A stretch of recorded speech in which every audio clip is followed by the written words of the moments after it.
Poor little VisiCalc. When it first came out around 1980, it revolutionized the personal computer industry, turning a PC into an essential business tool.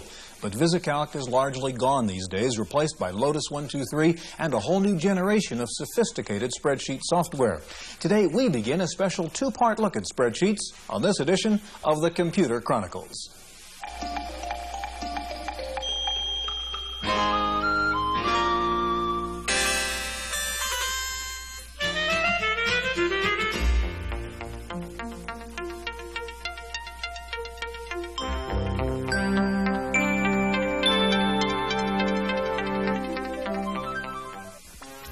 The Computer Chronicles is made possible in part by CompuServe, featuring an online reference library, Wall Street reports, at-home shopping, airline reservations, games, and hundreds of other services.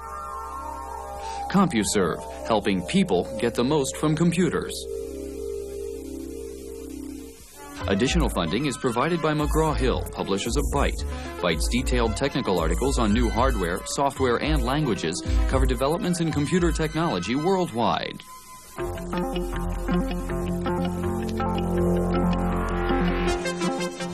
Welcome to the Computer Chronicles. I'm Stuart Chaffee, and this is Gary Kildall. Gary, this is VisiCalc, and it's a spreadsheet program. If I change the entry in one particular cell, for example, all the rest of the numbers change to reflect that.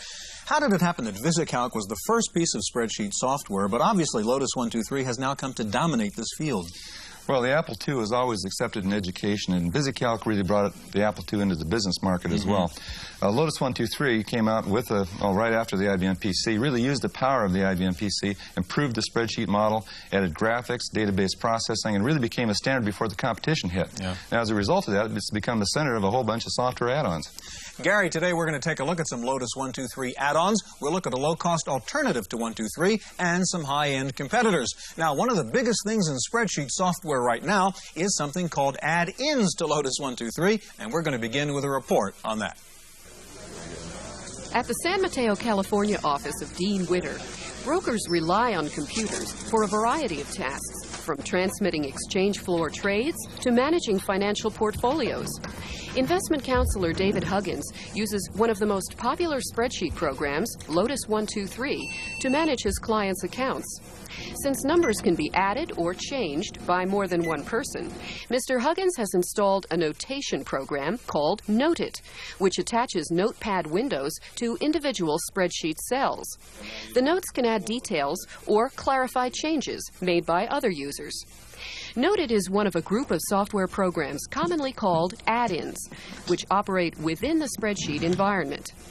Add-in developers claim that these enhancements are different from pop-up memory resident programs because they were developed in cooperation with the software developer, in this case, Lotus. The add-in concept could be seen as a new approach to integrated software. Instead of writing a word processor with math functions, why not give a spreadsheet the ability to manipulate text? Along with Notit, the office has installed Forward, a word processing add-in. Calling up Forward shifts you to a word processing screen with the added function of integrating numbers right off the spreadsheet. Changes made to the spreadsheet are ported to the Forward document as well. One of the newest additions to the add-in category is a spelling checker, which helps you weed out embarrassing errors, although it won't correct your math. Add-ins may not have all the features of your favorite software package, but as alternatives to a library of uncooperative programs, they offer a clever way to add functions to your existing software at a very modest price.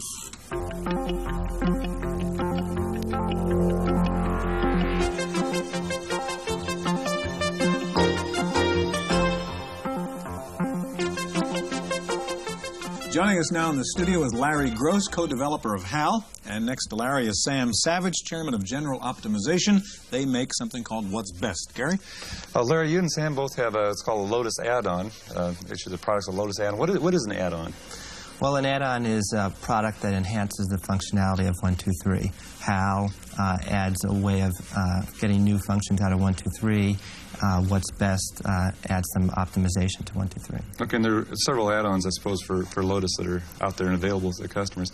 What now? Typically, is this what is called a TSR, terminate and stay resident? It's a RAM resident program. Well, HAL isn't a terminate and stay resident program. HAL loads when you load. When you load HAL, it loads HAL and 123, okay. And then when you quit, it quits both of them as well. Can you show us a little bit about how HAL works? Yeah, sure.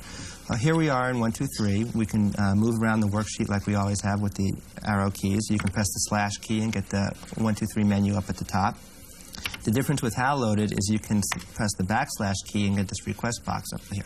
And what you can do now is you can type English phrases in here and do operations. So if I type get quotas, HAL will go ahead and retrieve the quotas file for me. If I wanted to go ahead now with this file and total this column, I can say total this column.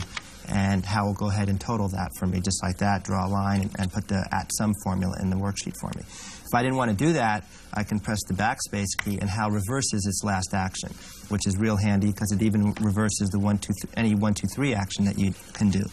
So, for instance, if I did /worksheet erase yes, and realize that I just accidentally erased my whole worksheet without saving the previous one, I can press the backspace key and it'll bring it right back for me, a real time saver. Lifesaver as well. I can also do graphics real easily with HAL, which in 123 require a lot of setup normally. I can just say graph this, and HAL will go ahead and figure out all the ranges for me and just graph all the data and label the x-axis. Does it go to a certain set of default parameters when it does that? Yes, and it'll just make the graph for me like that. If I wanted to do a database operation or query, let me get a database up here called baseball. And it's a bunch of baseball players and their statistics. It could be anything, though. If you wanted to find out who has more than 30 home runs, you could just type that in. Who has more than 30 home runs? And HAL will go ahead down at the bottom and give you a list of all the players that have more than 30 home runs, just that easily like that. If you wanted to find something real fast, you could just say, find 11. And HAL will find in your database the first occurrence of the number 11. Okay, now just for clarification, this I assume that this doesn't take any natural language input. The format itself is a fairly specific one, right. So just not to be misleading. Right. There's some syntax associated with this, but it's real easy to pick up because it is so English-like. For instance, if I wanted to just, I can clear the worksheet. HAL's also great for building worksheets from scratch. Like, for instance, I want to make a worksheet with some months across. I can say put months across. And HAL will just put all the months all the way to December across. If I want to insert a column, I can just say insert a column. And I can abbreviate my request to just 3 characters of the word. If I want to put some letters in, I can say put A to G, and it'll put it in. I can say move this column down to, and it'll move it down. If I want to underline this row, I can say underline this row, and it'll go ahead and do that. If I wanted to put some more numbers in January, say, I can say put 100 to 106 in Jan. It'll do that. I can project those numbers. I can say project Jan across by, say, 15%, and it'll go ahead and just project all the way to December across. If I don't like the format of that, I can say format this, and HAL will format it to the to 2 decimal places. And if I then wanted to total all the columns, I can say total all cols. It'll total all the columns, and if then I finally want to just graph this, I can say graph this, and it'll make a graph. Can you get out of HAL, and I want to have Sam give us a chance to put what's best up there. Sure. And while he's doing that, Sam, give us a little introduction to what's best. What does it do? Well, we've taken a mathematical technique known as linear programming that members of the audience who've been to business school probably remember with horror. It's a very important algebraic technique used on mainframe computers mostly for doing things like routing airplanes or producing things in factories from limited inventories, cash flow management, and that sort of thing. And as I say, it's very algebraic. Well, why don't you get the program up and actually show us what it does? What we've done with what's best is really use Lotus 123 to penetrate the algebraic curtain. It gets us to the other side so that the average manager can perform these things on his desktop. Okay, what's the problem here? Now, here we have a staffing problem. Imagine that you are, staffing a police force, and you need 180 people on Monday, 160 on Tuesday, a non-uniform staff requirement. And in addition, the policemen have to be hired on a 5-day basis, so that if I go to Monday and hire 180 to start on Monday, you can see by the graph that they're working straight through until Friday. Now notice that I'm short on Friday. I need 10 there. So let's put in 10 more. And now I'm short on Saturday. I need 130. At this stage, the good news is that I have my requirements covered. But the bad news is the people who started on Saturday are now sitting on the laps of the people the following Monday, Tuesday, and Wednesday.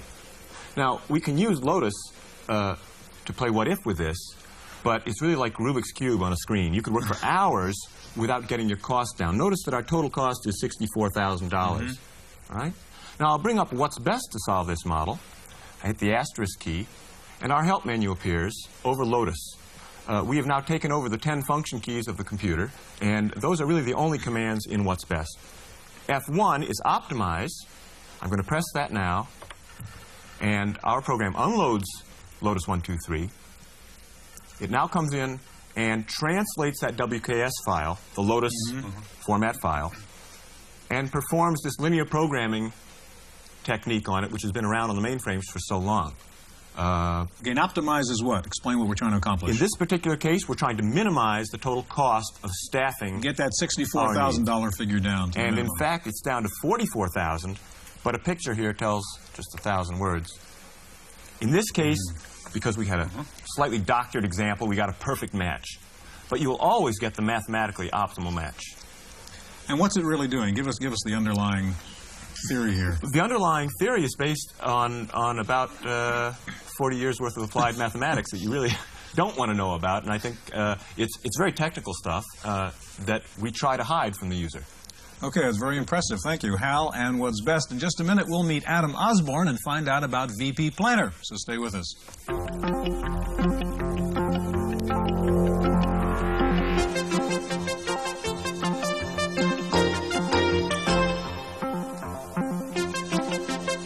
With us now is Adam Osborne, well known in a variety of contexts, but right now is president of Paperback Software, the makers of VP Planner. Gary? Adam, you know, it seems like everybody's accepted Lotus as being the standard spreadsheet. Now you have VP Planner that has similarities with Lotus. Can you tell us a little bit about it? Yes, actually, VP Planner is a database program. It has a multi-dimensional database, and it also has DBase file capabilities.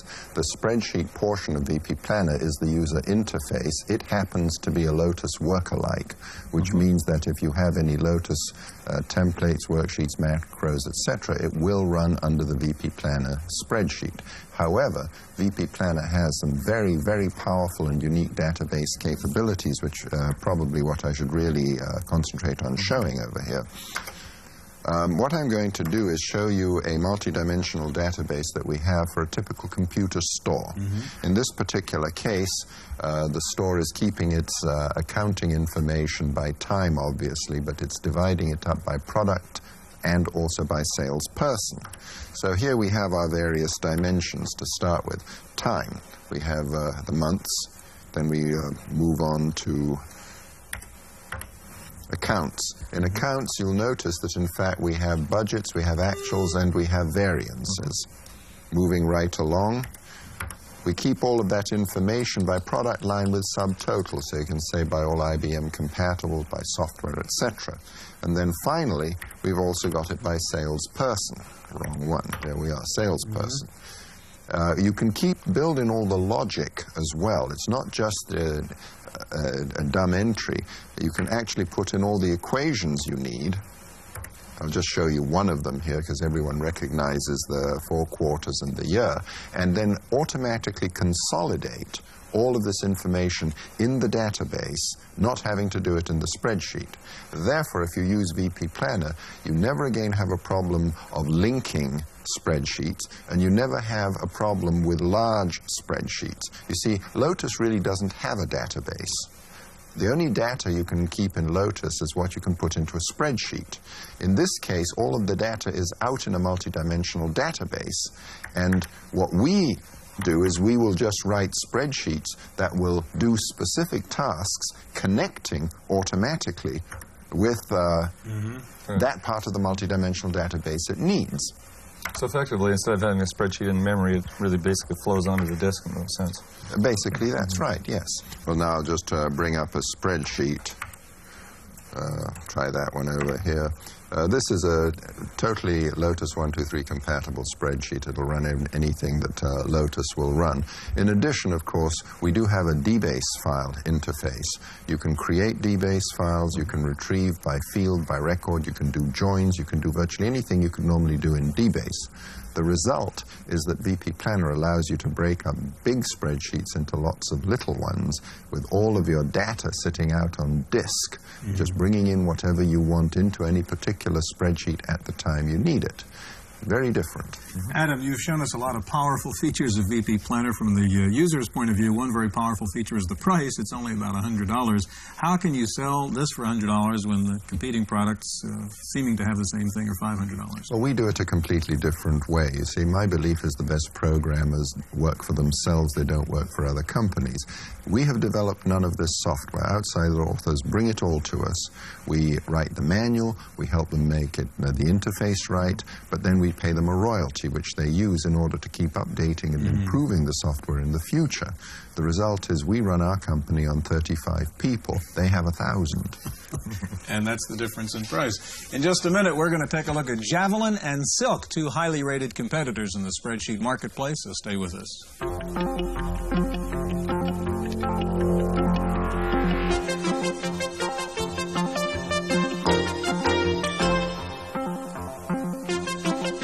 With us now in the studio is Eric Gayer, Vice President for Marketing with Daybreak Technologies, the makers of Silk, and also with us is Robert Furman, Chairman and CEO of Javelin Software.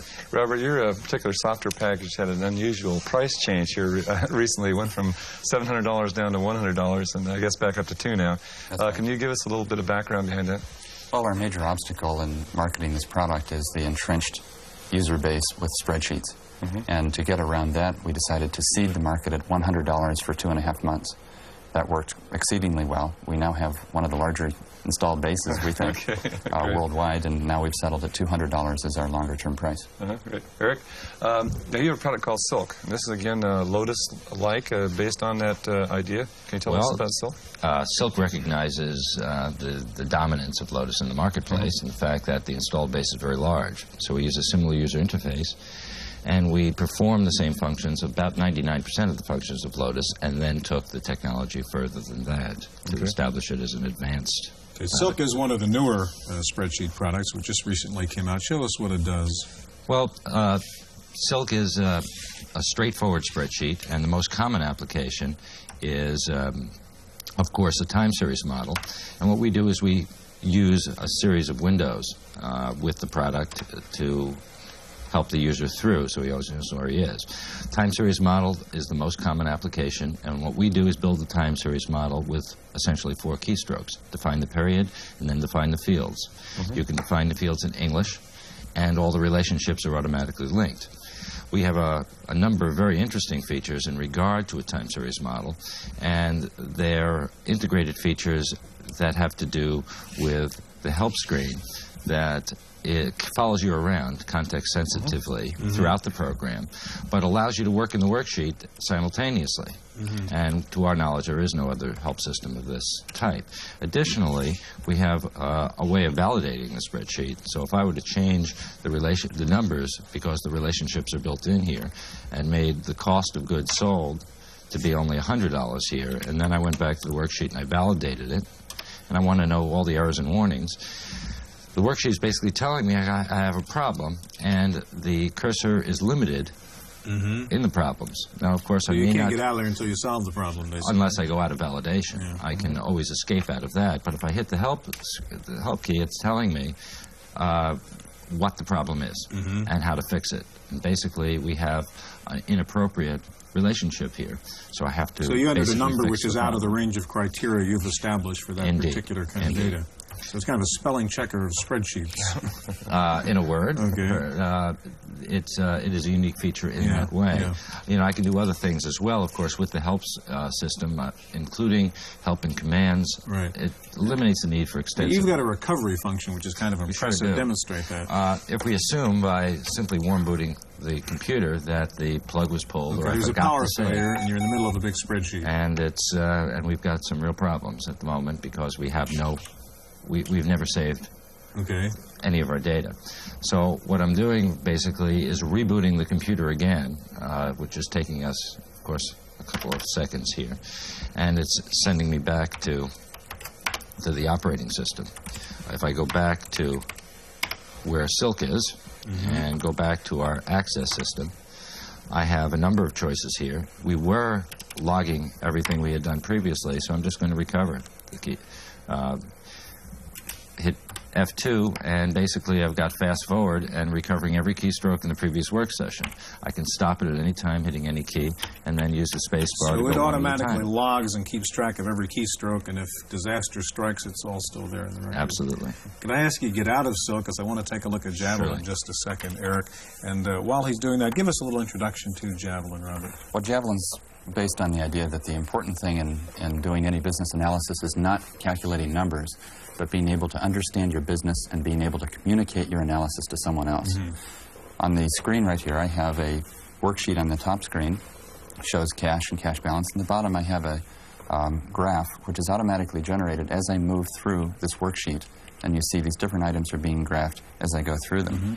To support the contention that you have to understand your business to be able to model it, I'm going to show you a diagram view which shows that cash flow is a function of these two items coming into it. And we're going to go back through that and see that, in fact, cash flow itself is derived from this curve. Cash does not all come in at once, but in fact comes in over several months. I drew that in just a few seconds. If we go back a little further, we see that car sales is the ultimate input variable for these things. Why don't we do a chart view of what we call pre-tax income, and go up to the other window and do a chart view of foreign sales as a percent of pre-tax income. And we're going to do something that formerly only used to be done in CAD/CAM and engineering. As I move the data in the top graph, as you see. So you're using the cursor key to change the shape of the graph. That's correct. And the numbers are following. And you'll see that the numbers changed in the outcome, which was the pre-tax income. Okay. Javelin also has the capability to have as many totally automatically dynamically linked worksheets as you can build, and they each take very little memory. This one is a monthly worksheet showing sales. I'm going to insert columns simply by hitting the insert key. That's all I have to do that, and add in quarters. So I've added in 2 quarters there, and now I can do the year. Without doing any kind of formula work, I've automatically generated these numbers. So I've saved time and I've saved errors. Javelin's presentation graphics, of course, are really quite nice and extremely quick. That's a bar graph. That's 1 of 7. And just to show you one other one, we have, we think, the roundest pie chart in the business. The principle, again, of Javelin is the point of modeling is to understand your business. Javelin is completely geared to help you understand it and communicate your model to other people. Okay, gentlemen, 2 impressive demos, Silk and Javelin. That's the first half of our look at spreadsheet software. We'll be back next week with more, so make sure you're there with us. Right now, stay tuned for this week's Computer News.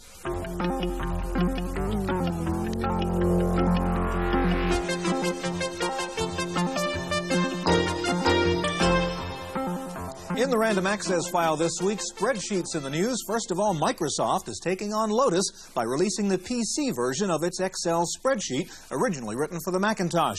The PC Excel has a graphic interface which takes advantage of the new graphics capabilities of the PS2 computers. Some critics say the PC version of Excel is not as fast nor as robust as the original Mac version.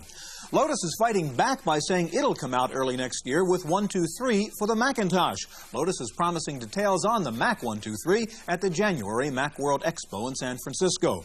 And Lotus is also protecting itself against Quattro, the new Borland spreadsheet for the PC.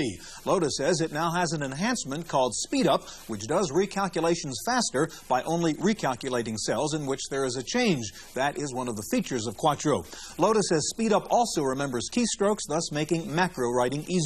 123 users can get Speed Up free from some dealers or directly from Lotus for a $20 fee.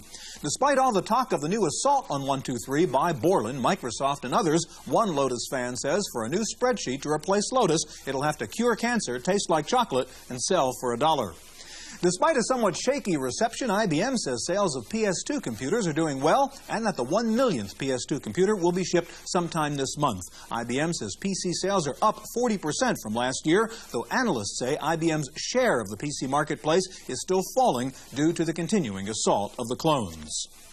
Epson, which came out with one of the first laptop computers back in 1981, has re-entered the laptop field with a 640K MS-DOS portable called the Equity LT. It has a backlit screen and suggested retail price of $18.95. Epson is also offering a hard disk version at $29.95. Time for this week's software review, and here's Paul Schindler. People who bill other people for their time, accountants, lawyers, consultants, spend a lot of their time wadding up their money and throwing it away if they can't keep track of who they talk to for how long about what projects. In a big company, there's systems for keeping track of time and billing for it. Well, now a sole practitioner can do it too at a reasonable price with time slips. The $100 price is a real breakthrough. Now, time slips is another of the increasing number of programs which make good use of color to help you see what's going on. Here, what's going on is that the clock is ticking. You can decide later whether to bill at the rate for the consultant involved, for the particular customer, or for the activity. You can even choose whether to bill for the activity or not. And although it doesn't show on the screen, the program's memory resident, so you can flip into and out of it while working on something else. Time Slips generates a bewildering variety of useful reports, too. It's the best, cheapest professional time billing program we've seen. Time Slips is $100 from North Edge Software in Hamilton, Massachusetts. For the Computer Chronicles, I'm Paul Schindler. The House Telecommunications Subcommittee has begun hearings on the FCC's proposal to raise telephone access charges for users of online services. FCC Commissioner Dennis Patrick testified in favor of the rate hike, saying online users would simply be paying the same rates as long-distance voice users. Massachusetts Representative Ed Markey testified against the rate hike, saying it would inhibit the growth of online services and would mean only the wealthy could afford to access information services. October is Computer Learning Month, a celebration of the use of computers in the classroom, sponsored by the Software Publishers Association. There are contests for students and a variety of print support materials. If you're interested in getting more information about Computer Learning Month, write to the address on your screen. Finally, if you're into decision support software, here is the ultimate program. It's called Ask God. It's purportedly an AI program that accesses the entire King James Version of the Bible and lets you conduct a dialogue with the software to find out what advice the Bible has about a particular area of conduct. Ask God is made by Integrated Systems and Information of Kirkland, Washington. That's it for this week's Chronicles. We'll see you next time. The Computer Chronicles is made possible in part by CompuServe, featuring an online reference library, Wall Street reports, at-home shopping, airline reservations, games, and hundreds of other services. CompuServe, helping people get the most from computers. Additional funding is provided by McGraw-Hill, publishers of Byte. Byte's detailed technical articles on new hardware, software, and languages cover developments in computer technology worldwide.